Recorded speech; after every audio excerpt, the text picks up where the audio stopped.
నమస్కారం సార్. నమస్కారం madam. Business start చేసేటప్పుడు ఖచ్చితంగా జీఎస్టీ అనేది ఉండాలి అని అండ్ జీఎస్టీ అనగానే తెలియకుండానే అది ఒక భారంగా ఫీల్ అవుతూ ఉన్నారు. అసలు జీఎస్టీ అంటే ఏంటి? జిఎస్టీ అంటే ఇండైరెక్ట్ ట్యాక్స్. ఇప్పుడు మీరు అడుగుతారు ఇండైరెక్ట్ ట్యాక్స్ అంటే ఏంటిది అంటే, ఇప్పుడు జిఎస్టీలో ఎట్లుంటుంది అంటే, మనం కస్టమర్ దగ్గర నుంచి డబ్బులు కలెక్ట్ చేసి ట్యాక్స్ కూడా కస్టమర్ దగ్గర నుంచి మనం కలెక్ట్ చేసి గవర్నమెంట్కి ఇవ్వాలి. సపోజ్ నేను ₹1,00,000 ఒక వస్తువు అమ్ముతున్నాను, సర్వీసెస్. ఇప్పుడు నేను సిఏనే ఉన్నాను అనుకోండి, నేను సపోజ్ ఇప్పుడు మీకే ఒకవేళ సపోజ్ ఆడిట్ సర్వీస్ ఇస్తున్నాను ₹1,00,000. సో గవర్నమెంట్ ఏం చెప్తుంది అంటే, ₹1,00,000 మీరు ఇన్వాయిస్ రేస్ చేసేటప్పుడు 18% ఒకవేళ జీఎస్టీ అనుకుంటే ₹18,000 మీరు సుమన్ టీవీ వాళ్ళ దగ్గర కస్టమర్ దగ్గర నుంచి కలెక్ట్ చేసి మాకు చెల్లించండి. సో ఇక్కడ ఏంటంటే, నేను ₹1,00,000 ఒకవేళ జీఎస్టీ నా దగ్గర లేకపోతే నేను ఛార్జ్ చేసేది ₹1,00,000. ఇవాళ కూడా ₹1,00,000 ఛార్జ్ చేస్తున్నాను. ₹18,000 నేను మీ దగ్గర నుంచి కలెక్ట్ చేసి గవర్నమెంట్కి చెల్లిస్తున్నాను. అందుకోసం అది ఇండైరెక్ట్ ట్యాక్స్. అంటే నా జేబు నుంచి పోవు ఏమి, నేను జస్ట్ మీ దగ్గర నుంచి, మా కస్టమర్స్ దగ్గర నుంచి కలెక్ట్ చేసి చెల్లించాలి గవర్నమెంట్కి. సో దానికోసం జీఎస్టీ అనేది ఇండైరెక్ట్ ట్యాక్స్.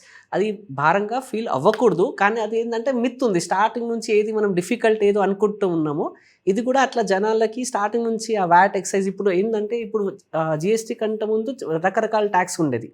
మనకు క్రెడిట్ జీఎస్టీ ఎందుకు వచ్చింది? ఇన్పుట్ ట్యాక్స్ క్రెడిట్ అనేది అన్నిటి మీద ఇంతకుముందు అవైలబుల్ ఉండకపోయేది. ఎట్లా అంటే, సపోజ్ నేను సిఎస్టీ వేరే స్టేట్ నుంచి సరుకు కొంటున్నాను అనుకోండి, అక్కడ నేను ఒకవేళ 2% ట్యాక్స్ కడితే నాకు ఇక్కడ దొరకకపోయేది ఇన్పుట్. ఒకవేళ ఎక్సైజ్ నేను ఉన్నాను అనుకోండి, నాకు సర్వీసెస్ క్రెడిట్ దొరకకపోయేది. అలా కొన్ని విషయాల వల్ల ఇప్పుడు జనాలకి ఏంటంటే ఇండైరెక్ట్ ట్యాక్స్ కూడా భారంగా ఫీల్ అవుతున్నారు తప్ప, యాక్చువల్గా నాకు అడిగితే జీఎస్టీలో అసలు భారంగా ఫీల్ అయ్యేది ఏం లేదు. ఒకవేళ కరెక్ట్గా మనం ఫైల్ చేసుకుంటే ఇది మనకు అడ్వాంటేజే యాక్చువల్గా బిజినెసెస్కి. అంటే ఇప్పుడు జీఎస్టీ అంటే ప్రతి ఒక్క బిజినెస్ కూడా కంపల్సరీగా మెయింటైన్ చేయాలంటారా జీఎస్టీ? అంటే ఇప్పుడు మీరు నాకు అడిగితే రిజిస్ట్రేషన్స్ గురించి అడుగుతున్నారు. ప్రతి ఒక్కరు రిజిస్టర్ అవ్వాలా జీఎస్టీలో ప్రతి ఒక్కరికి రిజిస్ట్రేషన్ తీసుకోవాల్సిన అవసరం ఏమీ లేదు. జీఎస్టీలో ఎప్పుడు రిజిస్ట్రేషన్ తీసుకోవాలి? అది ఎట్లా అంటే, టర్న్ ఓవర్ని బట్టి. ఒకవేళ మన టర్న్ ఓవర్ ఏమైనా క్రాస్ అవుతుంది, లేకుంటే మనం వేరే స్టేట్లో సరుకు అమ్మాలనుకుంటున్నాము అన్నప్పుడు అది మ్యాండేటరీ. ఇలా కొన్ని విషయాలు చట్టంలోనే మనకు చెప్పి పెట్టారనమాట, ఎప్పుడు అప్లికేబుల్ అనేది. సో మనం థ్రెషోల్డ్ క్రాస్ అవుతున్నామో, లేకుంటే ఆ ఆస్పెక్ట్స్ మనం టచ్ చేస్తున్నాం అనుకోండి, అప్పుడు జీఎస్టీ రిజిస్ట్రేషన్ మ్యాండేటరీ. అంటే ఎంత ఉండాలి సార్ టర్న్ ఓవర్? ఇప్పుడు జీఎస్టీ మనం రిజిస్ట్రేషన్ అవ్వాలి అన్నా, మనం కట్టాలి అన్నా ఎంత ఉండాలి average turn over? Average turn over అనే కాన్సెప్ట్ ఇక్కడ మనం యావరేజ్ టర్న్ ఓవర్ బిజినెసెస్లో, లేకుంటే జనాలు మనం ఎట్లా మాట్లాడుకుంటున్నామో, జీఎస్టీలో అది అగ్రిగేట్ యాన్యువల్ టర్న్ ఓవర్ అని వాళ్ళు పదం చెప్పారు. మనకు అది అంత డీటెయిల్లో వెళ్ళాల్సిన అవసరం లేదు. కానీ టర్న్ ఓవర్ ఒకవేళ తెలంగాణ స్టేట్, ఇప్పుడు స్టేట్కి వేరే రకంగా ఉంది. తెలంగాణ స్టేట్ ఒకవేళ మీరు చూస్తే మనకి ఇక్కడ లిమిట్ 20 lakhs రెండిటికి. మళ్ళీ ఇక్కడ 2 లిమిట్స్ ఉన్నాయి. గూడ్స్కి కూడా 20 lakhs, సర్వీసెస్కి ఒకవేళ నేను ట్రేడర్ అనుకోండి, అక్కడ కూడా నా లిమిట్ 20 lakhs. సర్వీసెస్ ఒకవేళ నేను ఐటీ కంపెనీ అనుకోండి, నేను ఒకవేళ 20 lakhs థ్రెషోల్డ్ ఒకవేళ దాటుతుంది అనుకోండి నా ఇన్కమ్, అప్పుడు నేను మ్యాండేటరీ చట్టం ప్రకారంగా రిజిస్ట్రేషన్ తీసుకోవాలి. ఒకవేళ తీసుకోకుంటే నోటీస్ వచ్చే ఛాన్సెస్ ఉంటుంది ఫ్యూచర్లో. అండ్ మీరు అన్నట్టుగానే జీఎస్టీ అనగానే అంటే అది ఇండైరెక్ట్ ట్యాక్స్, నా ఉద్దేశంలో అదైతే బర్డన్ కాదు అని అన్నారు. బట్ చాలా మంది అది బర్డన్ గా ఫీల్ అవ్వడము, జీఎస్టీ అంటే ఏదో అనుకోవడం జరుగుతూ ఉంది. అంటే ప్రతి ఒక్కరు కూడా ఖచ్చితంగా జీఎస్టీ గురించి తెలుసుకోవాల్సిన విషయాలు ఏంటి సార్? ఫస్ట్, ఇప్పుడు మీరు చూస్తే యూపీఐ ట్రాన్సాక్షన్స్, అన్ని బిజినెసెస్లో యూపీఐ ట్రాన్సాక్షన్స్ చాలా ఫాస్ట్గా స్పీడ్గా నడుస్తుంది.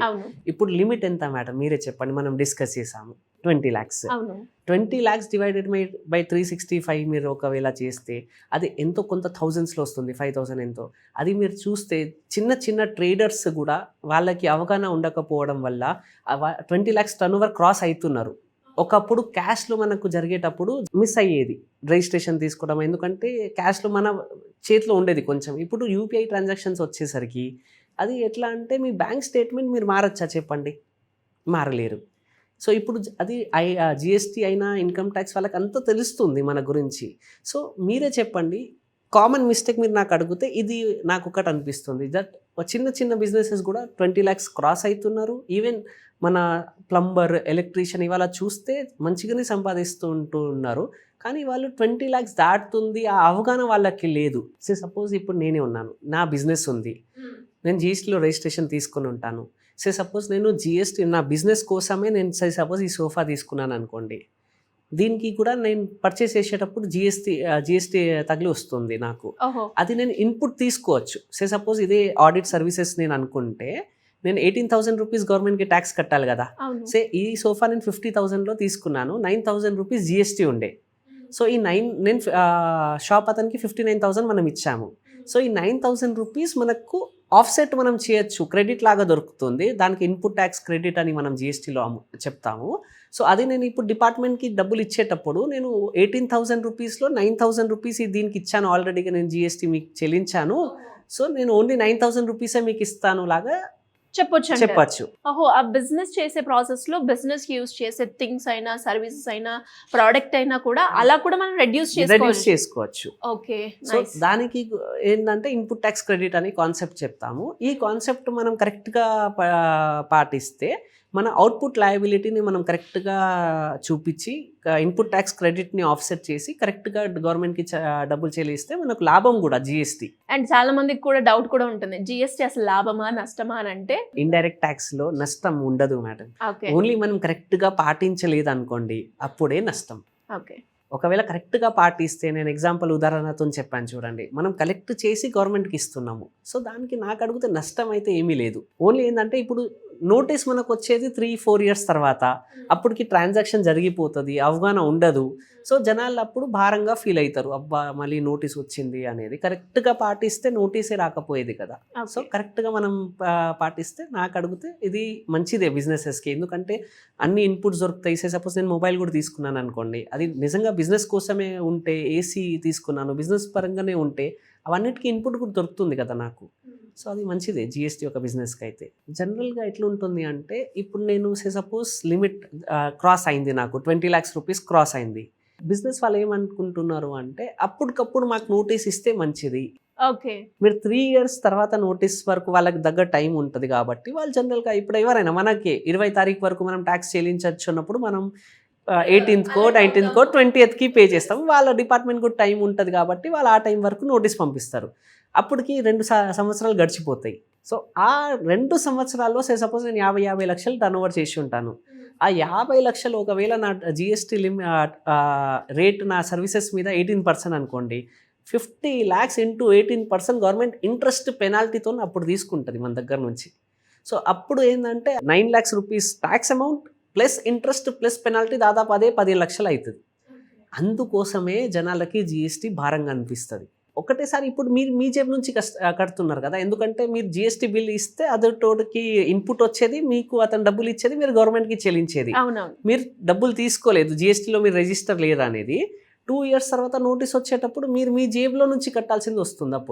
అప్పుడు ఇంట్రెస్ట్, పెనాల్టీ ప్లస్ ట్యాక్స్. మరి ఎలా సరే ఎవ్రీ అంటే ఇయర్ చెక్ చేసుకోవాలి అంటే అది ఎలా ఉంటుందంటారు? చార్టెడ్ అకౌంటెంట్స్ అయినా, ట్యాక్స్ లీగల్ ప్రొఫెషనల్స్ అయినా మనకు దీనికి హెల్ప్ చేస్తారు.